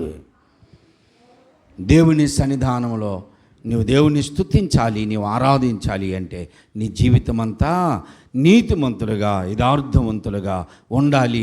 ఆ ఉన్నతమైనటువంటి ఎత్తైనటువంటి ఆ స్థలములో, ఆ పర్వతం ఎక్కితే యోనాతాను ఆయుధములు మోయి వారి ఇద్దరును కాళ్ళతో చేతులతో ప్రాకి పర్వతం మీదకి ఎక్కారు. ఈ లోపల వాళ్ళు ఏం చేశారు తెలుసు? అందరూ వినండి, దేవుని స్తోత్రం చెప్పండి. వీళ్ళందరూ అటువైపే చూస్తారు. ఎర్రా వాళ్ళు కనపడలేదేంద్రా, ఎటు వెళ్ళారు అని చూసేలోపు యోనాతాను పర్వతము ఎక్కి ఖడ్గము దూసి నిలబడ్డాడు. అలాగని నరికేశాడు. శత్రువును అప్పగించాడు దేవుడు యోనాతానికి. జయమును కలిగించాడు ఇశ్రాయేలీలకి. ఇశ్రాయేలీలందరూ ఎదురు చూస్తున్నారు. అక్కడ సౌలు కూడా ఉన్నాడు. ఇక్కడేమో యుద్ధ ఘోష అల్లరగా ఉంది. అక్కడ సౌలుతో అంటున్నారు, రాజా అక్కడ అదిగో సైన్యములో అల్లకొల్లలుగా ఏదో అల్లరగా ఉంది అంటే ఆయన వెంటనే అన్నాడు, అరే యోనాతాను ఎక్కడున్నాడో చూడండి. తెలుసు తండ్రికి కొడుకు యొక్క బలం ఏమిటో. యోనాతాను చూడండి అంటే యోనాతాను లేడయ్యా అంటే యోనాతానే యుద్ధం చేస్తున్నాడు. దేవునికి స్తోత్రం. దేవుడు ఒక్కనితో కూడా విజయమును కలిగించాడు. నీ కుటుంబమును రక్షించుకోవడానికి నీ ఒక్కదానివి, నువ్వు ఒక్కడవే చాలు. ప్రభునందు విశ్వాసం ఉంచుము, అప్పుడు నీవును నీ ఇంటి వారును రక్షింపబడుదురు అని ఎందుకన్నారంటే, నీవు బలమైన వ్యక్తిగా పరిశుద్ధమైనటువంటి జీవితం జీవిస్తూ ఉంటే నీ ప్రార్థన, కన్నీటి ప్రార్థన నీ కుటుంబాన్ని దహించి వేసి పాప భీతి కలిగించి ప్రభువులోనికి తీసుకొని వస్తుంది. అలాగుండగలవా నువ్వు? యోనాతాను వలె కాళ్ళతో చేతులతో పాకి ఉన్నతమైనటువంటి స్థితిలోనికి రాగలవా? ఇక్కడ యోనాతాను యేసు ప్రభువు సాదృశ్యంగా ఉంటే శత్రువుని యేసు ప్రభు సిలువలో సాతాను శిరస్సును త్రొక్కేశాడు. ఇది నాటి విజయాన్ని దేవుడు మనకు కలిగించబోతున్నాడు. దేవుడి మాటలు దీవించునుగాక. ఆమేన్. అందరూ మోకరించండి, కళ్ళు మూసుకోండి. అందరూ మోకరించండి, మోకాళ్ళ మీదకి రండి. దాచిపెట్టలేసుకొని కూర్చోవద్దు. దేవుని సన్నిధానంలో ఉన్నాం మనం. ఎవరు దాచిపెట్టలేసుకొని కూర్చోవద్దు. మోకాళ్ళ మీదకి రండి. నిలువు కాళ్ళ మీదకి రావాలా, మోకాళ్ళ మీదకి రావాలి. కనీసం 5 నిమిషాలన్నా దేవుని కోసం మోకరించలేవా? 5 నిమిషాలు. నీ కొరకు ఉదయం సిలువేయబడ్డా ప్రభు, సాయంకాలం వరకు సిలువలో వేలాడబడ్డాడే. ఆయన దేహంలోని రక్తమంతా ఆయన చిందించాడు కదా. ఎంత శ్రమను అనుభవించాడో తెలుసా? నిన్ను రక్షించడానికి, నీకు పరలోకం ఇవ్వడానికి, ఆ పరిశుద్ధ స్థలమును నీకు ఇవ్వడానికి, ఉత్తర దిక్కునున్నటువంటి పరిశుద్ధ పట్టణమైన ప్రభువు నివసించే స్థలమును నీకు ఇవ్వడానికి ఆయన ఎంత శ్రమను అనుభవించాడో. అందరూ ప్రార్థన చేద్దాం. కళ్ళు మూసుకొని మోకాళ్ళ మీదకి రండి. అందరు చేతుల పైకి ఎత్తి ప్రభుని గోజాడి మొరపెట్టండి, అడగండి. ప్రభువా, మేము శరణుజొచ్చి ఉన్నామయ్యా, నీ శరణుజొచ్చి ఉన్నాం ప్రభు. అయ్యా, ఇప్పటి వరకు కూడా నిజమైన విశ్వాసులు అనుకున్నామయ్యా. కాళ్ళతో చేతులతో ప్రాకే అనుభవం కావాలి, మా కాళ్ళ అనుభవం కావాలి మాకు. నీ సన్నిధానంలో కష్టపడి కన్నీటి ప్రార్థన చేసే అనుభవంలోనికి మమ్మల్ని నడిపించయ్యా అని ప్రార్థన చేయి. ప్రియ సహోదరి సహోదరుడా, ప్రార్థన చేయి. ప్రతి ఒక్కరూ స్తుతులు చెల్లించడం కాదు, ప్రార్థన చేయి. ప్రార్థన చేయి. బలహీనతలు ప్రభువుకి తెలుసు. పౌలు భక్తుడు అంటున్నాడు, మంచి చేయి చూసినా నాకు చెడు చేయి కనిపించుతున్నదేమి అంటున్నాడు. ప్రభుని అడుగుదాం, క్షమించమని అడుగుదాం. ప్రభు మమ్మల్ని క్షమించయ్యా, మమ్మల్ని క్షమించు. మా నోటి మాట, కంటి చూపు, మా యొక్క హృదయ తలంపులు, ఆలోచన, యోచనలు సమస్తంలో బలహీనతలే, మమ్మల్ని క్షమించు అని అడుగుదాం. ఒక్కొక్కరిగా సమయం లేదు, అందరూ కలిసి ప్రార్థన చేయండి. ఒకసారి ప్రార్థన చేయండి. అందరూ ప్రార్థన చేద్దాం. అడుగు, నీ కుటుంబం కొరకు యోనాతాను వలె నీవు జయమును పొందాలి. యోనాతాను వలె సైన్యమునకు విజయమును కలిగించే వ్యక్తిగా నీ కుటుంబానికి నీవే రక్షణ ఆధారమై ఉండాలి. రక్షకుని చూపించాలి నీవు నీ కుటుంబానికి. ప్రియ సహోదరి, సహోదరుడా, ఇంకా కష్టాల్లోనే ఉన్నావా? ఇంకా ఆర్థికపరమైన ఇబ్బందులే నా కుటుంబాల్లో, ఇంకా నీవు ఎలాగనే ఉన్నావా? దాని నుండి విడుదల పొందడానికి ప్రభు పాదాలు పట్టుకో, గోజాడు, మొరపెట్టు. మనం పోరాడునది చర్యలతో కాదు, ఆకాశమండమందలి అధికారులతో, ప్రధానులతో, దుష్ట శక్తులతో మనం పోరాడబోతున్నాం. నీ ఆత్మీయ జీవితం పెంపొందించబడడానికి నీ కన్నీటి ప్రార్థన అవసరం, నీ మోకాళ్ళ అనుభవం అవసరం, నీ క్రియలు మారాలి, నీ తలంపులు మారాలి, నీ యొక్క నడతలు మారాలి. మోకాళ్ళ ప్రార్థన అనుభవాల్లోనికి రావాలి. ప్రియ సహోదరి, సహోదరుడా, ప్రతి ఒక్కరు ప్రార్థన చేయ. అడుగు ప్రభువుని అడగండి. ప్రభువా, మా పరిస్థితి దయ్యా, మా కుటుంబంలో ఆర్థిక పరిస్థితులు, మా కుటుంబంలో భార్యాభర్తలకు సమాధానం లేదా? దేవుని సన్నిధానంలో పెట్టు ఆ విషయాన్ని. బిడ్డలు నీ మాట వింటలేదా? దేవుని సన్నిధానంలో పెట్టు. నీ బిడ్డలు నీ చేయి దాటిపోయారేమో, దేవునికి అప్పగించే వారిని. భార్య కొరకు భర్త కొరకు ప్రార్థించే అనుభవంలోనికి రావాలి. దేవునికి అప్పగించు. దేవుడే నీ కుటుంబంలో విజయాన్ని అనుగ్రహించేవాడు. ప్రేమ నమ్మకములు గల మా పరలోకపు తండ్రి, మీ ప్రియ కుమారుడు, మా రక్షకుడైన యేసుక్రీస్తు పరిశుద్ధ నామములో ఈ మధ్యాహ్న కాల సమయంలో మా ప్రభువా, మీ పాద సన్నిధానంలో చేరామయ్యా. గడిచిన దినములన్నిటిలో కూడా నీ ఉచితమైనటువంటి కృప మాపై ఉంచావు తండ్రి. ఎందుకు పనికి రాని నన్ను, అయోగ్యునైన నన్ను ఎన్నుకున్నారయ్యా. నాలో ఏ మంచి లేదు తండ్రి, ఏ మంచి లేని వాడను నాయన.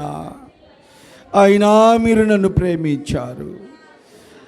నీ ఎదుటికి రాగలిగిన ముఖము లేని వాడినయ్యా, ముఖం చల్లని వాడను. అయినను మీరు నన్ను క్షమించిన దేవుడివి నాయన. మీ క్షమా గుణమును బట్టి మీ పాదములు పట్టుకున్నామయ్యా. మీ వద్ద క్షమించే గుణం ఉంది. మీ వాత్సల్యత ఎడతెగనిది నాయన, మీ వాత్సల్యత ఎడతెగనిది. మీ వద్ద క్షమాపణ దొరుకుతుంది. లేని ఎడల మేము ఏనాడు నశించిపోయేవారమయ్యా. మమ్మల్ని క్షమిస్తూ అయ్యా, మీ పాద సన్నిధానంలో మమ్మల్ని చేరుస్తున్నందుకు వందనాలు, స్తోత్రాలు తండ్రి. మా జీవిత అనుభవాలతో కూడిన వాక్యమును ప్రకటించామయ్యా. యోనాతాను వంటి అనుభవాలు నాకు దయచేయండి నాయన. యోనాతాను వంటి అనుభవం కావాలయ్యా. ముళ్ళ కంచెలు కలిగిన పర్వతం మీద నుండి కష్టపడి దిగుతున్నాడు. ముళ్ళు గుచ్చుకోవచ్చు, హానికరము చేయవచ్చు. మా జీవితాల్లో మేము కూడా మా ప్రభువా అయ్యా, మేము శ్రమలలో నుండే బయటకు వచ్చామయ్యా, కష్టాల్లో నుండే బయటకు వచ్చాము, ఆర్థికపరమైన ఇబ్బందుల్లో నుండే బయటకు వచ్చాం. సంఘములను హింసించేవారు, దూషించేవారు, అపనిందలు మోపేవారు, నిందలలో నుండే బయటకు వచ్చామయ్యా. సూది మొనదేలిన కొండలను పాకి ఎక్కే అనుభవంలో ఉన్నాము తండ్రి. నేను అప్పుడే గెలిచానని కానీ, నేను చివరి దాకా చేరానని కానీ అనుకోవట్లేదయ్యా. పౌలు భక్తుడు మాత్రమే అనగలిగాడు, నా పరుగు తొద ముట్టించి తిని అని. నా కొరకు నీతి కిరీటం ఉంచబడి ఉన్నది అని చెప్పిన ఆయన నాకు మాత్రమే కాదు అన్నాడు. నాకు మాత్రమే కాదు, ప్రభువుని నమ్మిన ప్రతి ఒక్కరికి సిద్ధపరచబడిందని పౌలు గారు చెప్పిన మాటను బట్టి మేము విశ్వసిస్తున్నాం తండ్రి. అయ్యా, ఇదిగో మా ప్రయాస వ్యర్థము కాకుండానట్లుగా సహాయం దయచేయండి. ప్రయాసతో కన్నీటితో బోధిస్తున్నామయ్యా. కన్నీళ్లతో విత్తువాడు సంతోషగానములతో పంట కోస్తాడు అన్నావు కదా. సంతోషగానములతో ఈ దినాన మేము ఇచ్చినటువంటి వాక్యము, మేము చేస్తున్నటువంటి ప్రయాస అయ్యా, ఇదిగో ఈ పరిచర్య ప్రయాసతో కూడుకున్నదే నాయన. ఆయనను తండ్రి ప్రయాసకు తగిన ప్రతిఫలం ఇచ్చే దేవుని వైపు, నీ వైపు చూస్తున్నాము నాయన, మీ వైపే చూస్తున్నాము. కొండల తట్టు కన్నులెత్తితే మాకు సహాయం దొరకదు నాయన. అయ్యా, ఇదిగో సింహాసనాసీనుడైన నీ వైపే చూస్తున్నాం తండ్రి. మీ వద్ద నుండి మాకు సహాయం నాయన. మా స్థితిగతులను ఎరిగిన దేవుడివి నాయన. యోనాతాను వంటి పట్టుదల, శత్రు సైన్యమును ఎదిరించగలిగి ఓడించగలిగిన విజయమును మాకు దయచేయండి నాయన. మేము పోరాడున్నది శరీరులతో కాదు కదా తండ్రి, అంధకార చీకటి శక్తులతో మేము పోరాడుతున్నాం అయ్యా, దురాత్మ శక్తులతో పోరాడుతున్నాం. నాకు ప్రార్థనా బలమును పెంచండి, ఆత్మీయ జీవితాన్ని పెంపొందించండి అయ్యా, పోరాటము నేర్పించండి నాయన. దుష్ట శక్తులతో పోరాడగలిగిన పోరాటమును దయచేయమని అడుగుచున్నాం తండ్రి. సంఘములో మీరు మాకు అప్పగించిన ఆత్మలో ఏ ఒక్క ఆత్మను కూడా పోగొట్టుకొనక అయా చివరి దాకా నమ్మకస్తునిగా ప్రతి ఆత్మను నీకు అప్పగించు వరకు నన్ను మీ హస్తములో ఎత్తిపట్టండి. నా తుది శ్వాస వరకు నాయన సంఘము కొరకు ప్రయాసపడినట్లుగా సహాయం దయచేయండి. యోనాతాను వంటి నాయన నిరీక్షణ గురి మాకు దయచేయమని అడుగుతున్నాం దేవా. మీ వందనాలు, స్తోత్రాలు. ఆ రీతిగా వాక్యం విన్న విశ్వాసులు అనేక మంది ఎదురుగా ఉన్నారయ్యా. వారందరితో మీరు మాట్లాడే మాటలను బట్టి మీకు వందనాలు. ఆ మాటలు ఎంతమంది హృదయాలను కదిలించాయో వారందరి గురిని వైపే ఉండటకు సహాయం దయచేయండి. ఇంకా ఎంత బలమైన వాక్యములు వింటున్నా కఠినపరచబడిన హృదయాలు కలిగిన వారు ఉంటున్నారు నాయన. అలాంటి వారిని మీరు కలిగించండి. ఆ దినమున మా ప్రభు సిలువలో మీరు ప్రాణము విడవగా మీ శ్రమలను చూసి కొండలు సైతము పటాపట పగిలిపోయినాయి. కానీ ఆ శాస్త్రులు, పరిచయులు, ప్రధాన యాజకుల హృదయాలు కదలలేకపోయినాయి నాయన. కొండలు బండలైనా పగిలిపోయినాయి కానీ అయ్యా వారు మారలేదు. అలాంటి వారి దినాన లోకంలో ఎంతోమంది ఉన్నారయ్యా. నీ శిలువ మరణ వార్త వింటూ కూడా కఠినపరచబడిన వారు ఉన్నారు. అలాంటి వారి కఠినత్వాన్ని విడిచిపెట్టులాగున కరుణతో మేము ప్రార్థిస్తున్నామయ్యా. కరుణ కలిగి బోధిస్తున్నాం తండ్రి. వారి హృదయాలను మార్చండి. ఈ దినం ఎంతమంది అయితే వాక్యం చేత హెచ్చరించబడ్డారో, బోసేను వంటి కాంతి గల పర్వతం ఎక్కడానికి, ఉత్తర దిక్కును ఉన్నటువంటి మహిమ కలిగిన పర్వతం ఎక్కడానికి ప్రయాసపడుతున్నారో వారి జీవితాల్ని మీ హస్తములకు అప్పగిస్తున్నాము నాయన. వారే మీకు సమర్పించుకున్నట్టుకు సహాయం దయచేయండి. ఈ దినాన వాక్యం ద్వారా మమ్మల్ని అందరినీ ఈ మాటల చేత మమ్మల్ని పరిశుద్ధపరిచి పవిత్రీకరించండి అయ్యా. ఇదిగో మా తలంపులు, ఊహల, ఉద్దేశాలు, కాలినడక, కంటి చూపు, చేతుల పనులు, హృదయ ఆలోచనలు, సమస్త బలహీనతలను క్షమించి యోగ్యపరిచి యోగ్యులముగా పాత్రలో చేయించడానికి సహాయం దయచేయమని మా ప్రభువుని మా రక్షకుడైన యేసుక్రీస్తు పరిశుద్ధ నామములో వాడికి వేడుకొంచున్నాను తండ్రి. ఆమేన్. అందరూ